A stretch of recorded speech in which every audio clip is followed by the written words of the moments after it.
estamos em Josué, capítulo 9. Abimeleque, filho de Gideão, foi à cidade de Siquém, onde viviam todos os parentes da sua mãe. Ele pediu que eles perguntassem aos homens de Siquém: o que é que vocês preferem? Ser governados pelos 70 filhos de Gideão ou por um só homem? Lembrem que Abimeleque é do mesmo sangue de vocês. Então os parentes da sua mãe falaram sobre isso com os homens de Siquém, e eles resolveram seguir Abimeleque, porque era parente deles. Deram a ele 800 gramas de prata, tirados do templo de Baal-Berite. Com essa prata, Abimeleque contratou alguns homens ordinários para o seguirem. Abimeleque foi para a casa do seu pai em Ofra, e ali, em cima de uma só pedra, ele matou os seus 70 irmãos, os filhos de Gideão. Mas Jotão, o filho mais moço, se escondeu, e por isso não foi assassinado. Então todos os homens de Siquém e de Bet-Milo se reuniram na árvore sagrada de Siquém, e ali fizeram de Abimeleque o seu rei.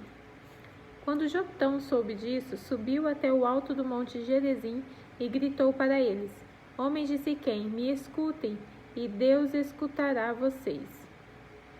Aí Jotão disse: uma vez as árvores resolveram procurar um rei para elas.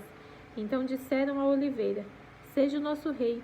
E a oliveira respondeu: para governar vocês, eu teria de parar de dar o meu azeite, usado para honrar os deuses e os seres humanos. Aí as árvores pediram à figueira: venha ser o nosso rei. Mas a figueira respondeu: para governar vocês, eu teria de parar de dar os meus figos tão doces. Então as árvores disseram à parreira: venha ser o nosso rei. Mas a parreira respondeu: para governar vocês, eu teria de parar de dar o meu vinho, que alegra os deuses e os seres humanos. Aí todas as árvores pediram ao espinheiro: venha ser o nosso rei. E o espinheiro respondeu: se vocês querem mesmo me fazer o seu rei, venha e fiquem debaixo da minha sombra. Se vocês não fizerem isso, sairá fogo do espinheiro e queimará os cedros do Líbano. E Jotão continuou: será que vocês foram sinceros e honestos quando fizeram de Abimeleque um rei? E será que vocês trataram Gideão e a sua família com decência e de acordo com o que ele merecia? Lembrem que o meu pai lutou por vocês. Ele arriscou a vida para salvá-lo dos midianitas. Mas hoje vocês estão contra a família do meu pai. Vocês mataram seus 70 filhos em cima de uma só pedra. E depois fizeram do seu filho Abimeleque, que é filho de uma escrava, o rei de Siquém. Fizeram isso somente porque ele é parente de vocês. Agora, se o que vocês fizeram hoje com Gideão e a sua família foi sincero e honesto, então sejam felizes com Abimeleque e que ele seja feliz com vocês. Mas, se não, que de Abimeleque saia fogo e queima os homens de Siquém e de Bet-Milo. E que saia fogo dos homens de Siquém e de Bet-Milo e queime Abimeleque. Aí Jotão fugiu e foi viver em Beer, porque estava com medo do seu irmão Abimeleque. Abimeleque governou o povo de Israel durante 3 anos. Então Deus fez com que Abimeleque e os homens de Siquém se odiassem. E eles se revoltaram contra Abimeleque. Isso aconteceu para que Abimeleque e os homens de Siquém, que o havia ajudado a matar os 70 filhos de Gideão, pagassem pelo seu crime. Os moradores de Siquém puseram homens escondidos no alto das montanhas para matar Abimeleque. Eles assaltavam todos os passantes por aquele caminho, e Abimeleque soube disso. Gaal, filho de Ebed, foi com os seus irmãos para Siquém, e os homens dali confiaram nele. Eles foram até as suas plantações, apanharam uvas e prepararam vinho. Então fizeram uma festa. Depois entraram no templo do seu Deus, comeram, beberam e amaldiçoaram Abimeleque. Aí Gaal disse: por que estamos sendo dominados por Abimeleque? que tipo de homem somos nós, os homens de Siquém? E quem é ele? É o filho de Gideão. No entanto, Zebul recebe ordens dele. Por que devemos ser dominados por ele? Sejam fiéis ao seu antepassado Ramor, pai de Siquém. Ah, se eu fosse o líder deste povo, expulsaria Abimeleque e diria: já que o seu exército é tão grande, então saia e lute. Zebul, o governador da cidade, ficou com muita raiva quando soube o que Gaal tinha dito, e mandou mensageiros a Abimeleque, que estava em Arumá, para dizerem a ele: Gaal, filho de Ebed, e os seus irmãos vieram a Siquém, estão atiçando o povo da cidade contra você. Por isso faça o seguinte: durante a noite você e os seus homens saiam e se escondam nos campos. Amanhã levantem-se ao nascer do sol e ataquem de surpresa a cidade. E quando Gaal e os seus homens saírem para lutar, ataquem com tudo que vocês tiverem. Então Abimeleque e todos os seus homens saíram durante a noite e se esconderam fora de Siquém.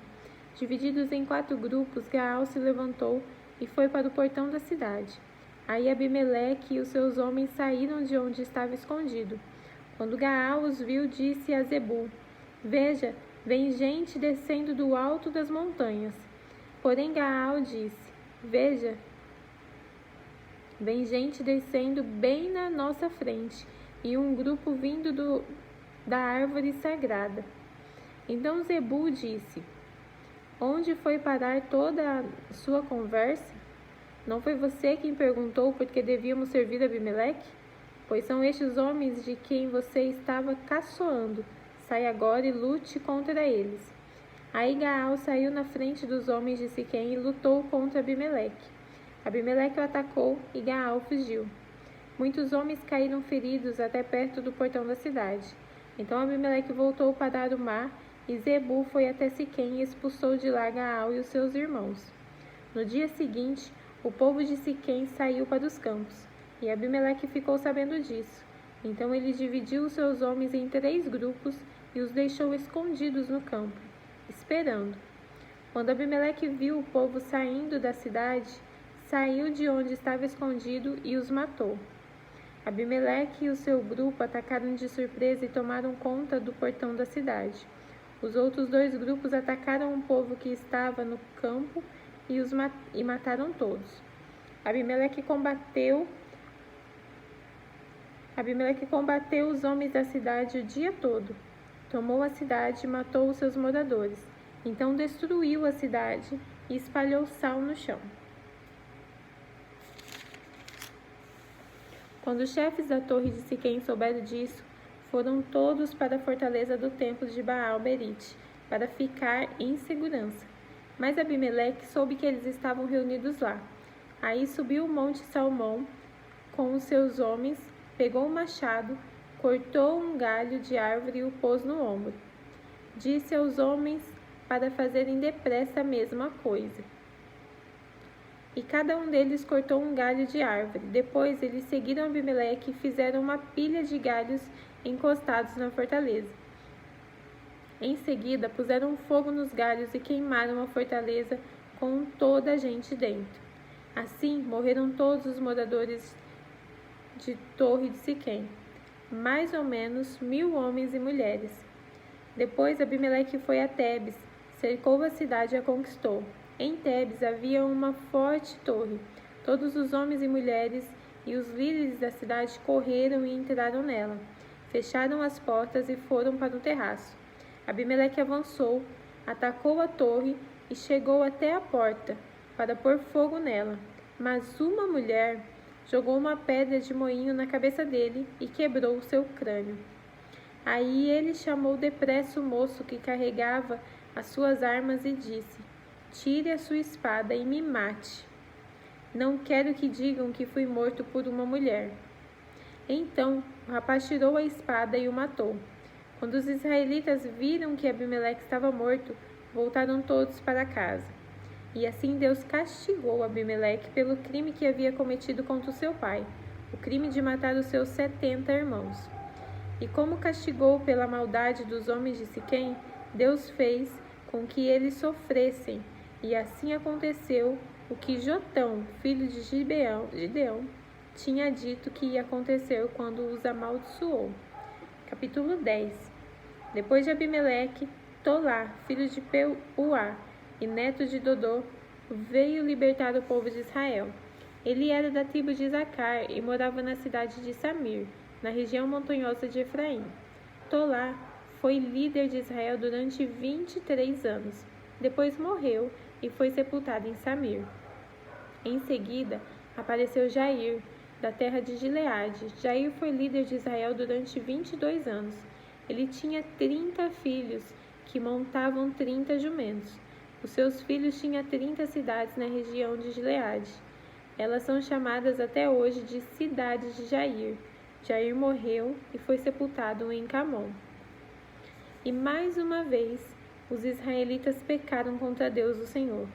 Adoraram os deuses de Baal de várias cidades e a deusa Astarote, e também os deuses da Síria, de Siquém, de Moabe, de Amon e dos filisteus. Eles abandonaram o Senhor e deixaram de adorá-lo. Então ele ficou muito irado com os israelitas e deixou que sofressem nas mãos dos filisteus e dos amonitas. Naquele mesmo ano, eles derrotaram os israelitas e os escravizaram. Durante 18 anos, eles escravizaram todos os israelitas que viviam em Gileade, a leste do rio Jordão, na terra dos amorreus. Os amonitas também atravessaram o rio Jordão para lutar contra as tribos de Judá, de Benjamim e de Efraim, e assim Israel passava por uma grande aflição. Então os israelitas pediram socorro a Deus, o Senhor, orando assim: Nosso Deus, nós pecamos contra ti porque te deixamos e adoramos os deuses dos cananeus.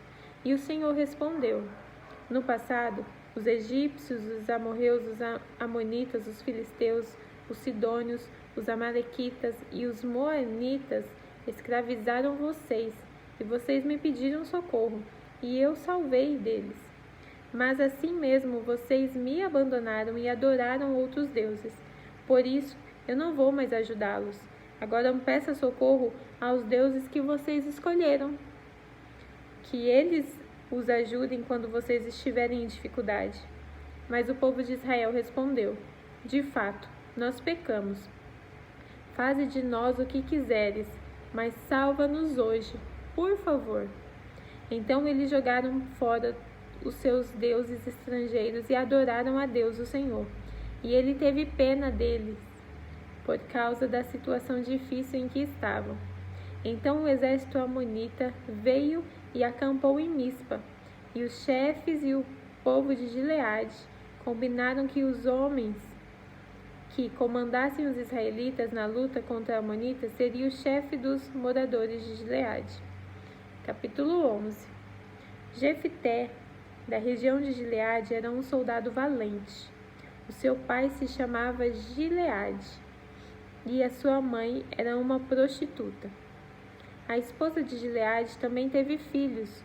Quando cresceram, eles expulsaram Jefté, dizendo: Você não vai herdar nada do que o nosso pai, porque é filho de outra mulher. Jefté fugiu dos seus irmãos e foi morar na terra de Tobi. Lá alguns homens ordinários se juntaram a ele e andavam juntos.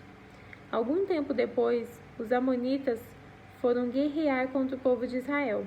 Quando isso aconteceu, os chefes de Gileade foram buscar Jefté na terra de Tobi e disseram: Venha com a gente, seja o nosso chefe na guerra contra os amonitas. Jefté respondeu: Eu sei que vocês me odeiam, e odeiam tanto que me fizeram sair da casa do meu pai. Como é que vocês vêm me pedir ajuda agora que estão em dificuldade? Nós viemos falar com você porque queremos que comande todo o povo de Gileade na luta contra os amonitas. Responderam eles. Jefté disse: Se me levarem de volta para casa a fim de lutar contra os amonitas, e se o Senhor Deus me der a vitória, eu serei o governador de vocês. Está certo? Eles responderam: Sim, nós faremos como você diz. O Senhor é a nossa testemunha. Aí Jefté foi com os chefes de Gileade e o povo o colocou como governador e chefe. E em Mispa, na presença do Senhor, Jefité fez o povo jurar que faria tudo o que havia sido dito. Então Jefité enviou mensageiros ao rei dos Amonitas. Os mensageiros disseram: "O que é que vocês têm contra mim? Por que invadiram o meu país?" O rei dos Amonitas responderam: "Quando os israelitas saíram do Egito, tomaram a minha terra, desde o rio Arnon até os rios Jaboque e Jordão. Agora, sem luta, vocês devem devolver a minha terra." Jefité mandou outros mensageiros ao rei dos Amonitas com a seguinte resposta: "O povo de Israel não tomou a terra de Moabe, nem a terra de Amon. Quando os israelitas saíram do Egito, foram pelo deserto até o Golfo de Acabá e daí até Cádiz. Eles mandaram mensageiros ao rei dos Edomitas, pedindo licença para passar pelas ruas, mas ele não deixou. Então os israelitas pediram a mesma coisa ao rei de Moabe, porém ele também não deixou. Por isso, os israelitas ficaram em Cádiz. Eles foram pelo deserto, rodearam a terra dos Edomitas e dos Moabitas e chegaram até a parte leste de Moabe, no outro lado do rio Hermon. Acamparam ali, mas não atravessaram o rio, porque estava na fronteira de Moabe. Aí, os israelitas mandaram mensageiros a Seom, o rei amorreu de Hesbom, e pediram licença para atravessar aquele país, a fim de poderem chegar à sua terra. Mas Seom não deixou. Levou todo o seu exército, acampou em Jaza e atacou o povo de Israel. Mas o Senhor, o Deus de Israel, fez com que os israelitas derrotassem Seom e todos os seus homens. E assim, os israelitas conquistaram toda a terra que era dos amorreus. Tomaram toda a terra dos amorreus, desde o rio Arnon ao sul até o rio Jaboque ao norte, e desde o deserto leste até o rio Jordão ao oeste. Assim foi o Senhor, o Deus de Israel, quem expulsou os amorreus para o seu povo, os israelitas. E agora, vocês querem tentar tomar a terra de volta? Podem ficar com tudo que queremos. O Deus de vocês lhe deu. Pode ficarem com tudo que queremos, o Deus de vocês lhe deu. Mas nós vamos ficar com tudo que o Senhor, nosso Deus, conquistou para nós. Você pensa que é melhor do que Balaque, filho de Zippor, que era rei de Moabe? Será que alguma vez ele desafiou Israel? Quando foi que ele guerreou contra nós? Durante 300 anos o povo de Israel morou em Hesbom e Aroer. Morou também nas cidades vizinhas e em todas as outras cidades das margens do rio Arnon. Por que foi que vocês não tomaram essa cidade de volta durante todo esse tempo? Não, eu não fiz nada de errado contra vocês. Vocês é que fazem mal, querendo lutar contra mim. O Senhor é juiz. Ele decidirá hoje entre os israelitas e os amonitas. Mas o rei dos amonitas não quis ouvir a mensagem de Jefité, que Jefité havia mandado. Então o Espírito do Senhor dominou Jefité, e ele atravessou Gileade e Manassés e voltou para Mispa, em Gileade. Dali foi para Amon e prometeu ao Senhor o seguinte: se fizeres com que eu vença os amonitas, eu queimarei em sacrifício aquele que sair primeiro da minha casa para me encontrar quando eu voltar da guerra. Eu oferecerei em sacrifício a ti. Então Jefité atravessou o rio para lutar contra os amonitas, e o Senhor lhe deu a vitória. Ele derrotou os amonitas desde Aroer até perto de Minite, 20 cidades ao todo, e continuou até Abel-Querarim. Houve uma grande matança e os israelitas derrotaram os amonitas. Quando Jefité voltou para sua casa, em Mispa, a sua filha saiu ao seu encontro, dançando e tocando pandeiro. Era a sua filha única. Ele não tinha mais nenhuma filha ou filho. Quando Jefité viu, ficou desesperado. Rasgou as suas roupas e disse: minha filha, você está partindo o meu coração. Porque tem de ser você quem vai fazer sofrer? Eu fiz uma promessa a Deus o Senhor e não posso voltar atrás. Ela respondeu: se o Senhor fez uma promessa ao Senhor Deus, faça de mim o que prometeu. pois o Senhor Deus deixou que o Senhor se vingasse dos nossos inimigos, os amonitas. E continuou: só peço uma coisa, deixe que eu vá com as minhas amigas pelos montes e chore durante 2 meses, porque nunca chegarei a ser mãe. E o pai deixou que ela fosse por 2 meses. Então ela e as suas amigas saíram pelas montanhas chorando, porque ela nunca chegaria a ser mãe. Depois dos 2 meses, ela voltou para o pai, e ele fez o que havia prometido a Deus. Assim ela morreu virgem.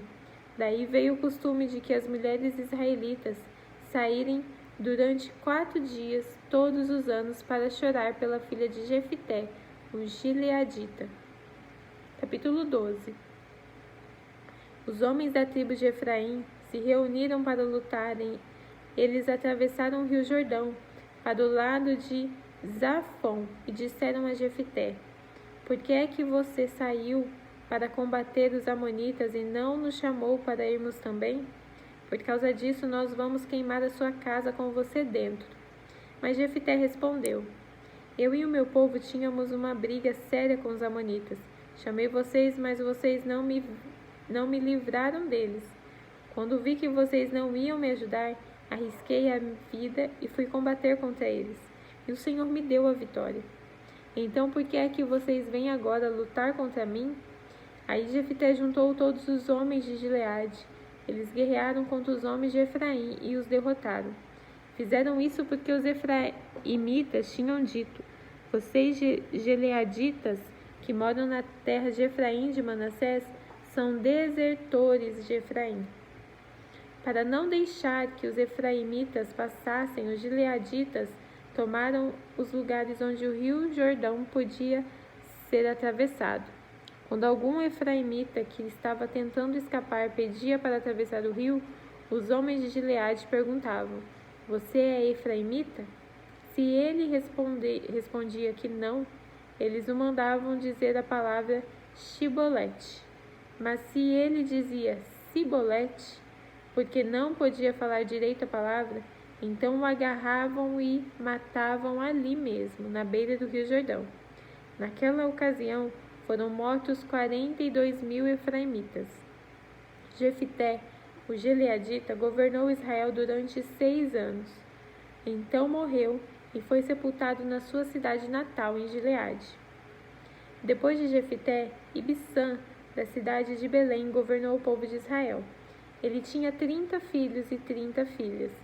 Deixou que as 30 filhas casassem com rapazes de fora do seu grupo de família e trouxe 30 moças de fora para casarem com seus filhos.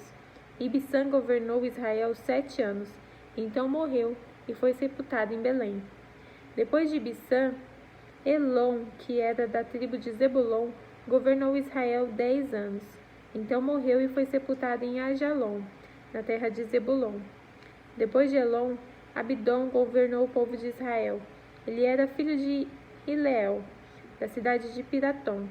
E Abidom tinha 40 filhos e 30 netos, que montavam 70 jumentos. Ele governou Israel 8 anos. Então morreu e foi sepultado em Piratom, que fica na terra de Efraim, na região montanhosa dos Amalequitas. Capítulo 13. Os israelitas pecaram outra vez contra Deus o Senhor, e por isso ele deixou que sofressem 40 anos nas mãos dos filisteus. Havia um homem chamado Manoá, que era da cidade de Zora e pertencia à tribo de Dan. A sua mulher não podia ter filhos. O anjo do Senhor apareceu a ela e disse: você não podia ter filhos e por isso nunca foi mãe, mas agora você ficará grávida e terá um filho. Não tome vinho nem cerveja, e não coma nenhuma comida proibida, porque você ficará grávida e dará à luz a um filho. Não corte nunca o cabelo dele, pois ele será consagrado a Deus como nazireu, desde o dia do seu nascimento. Ele vai começar a livrar o povo de Israel do poder dos filisteus. Então a mulher procurou o marido e disse: um homem de Deus falou comigo. Ele parecia um anjo de Deus, e isso me deixou apavorada. Eu não perguntei de onde ele vinha, e ele não me disse como se chamava. mas prometeu que eu ficarei grávida e terei um filho. E mandou que eu não beba vinho nem cerveja e não coma nenhuma comida proibida, pois o menino será dedicado a Deus como nazireu por toda a vida. Então Manoá orou ao Senhor, dizendo: Ó meu Deus, peço que mandes de volta o homem de Deus que enviaste, para ele nos dizer o que devemos fazer com o menino quando nascer. Deus fez o que Manoá pediu. O anjo apareceu de novo à sua mulher quando ela estava sentada no campo, e o marido não estava perto. Então ela correu depressa para o lugar onde ele estava e disse: O homem que falou comigo outro dia apareceu novamente. Manoá se levantou e seguiu a mulher. Foi até onde estava o homem e perguntou: Você é o homem que falou com a minha mulher? Sim, respondeu ele.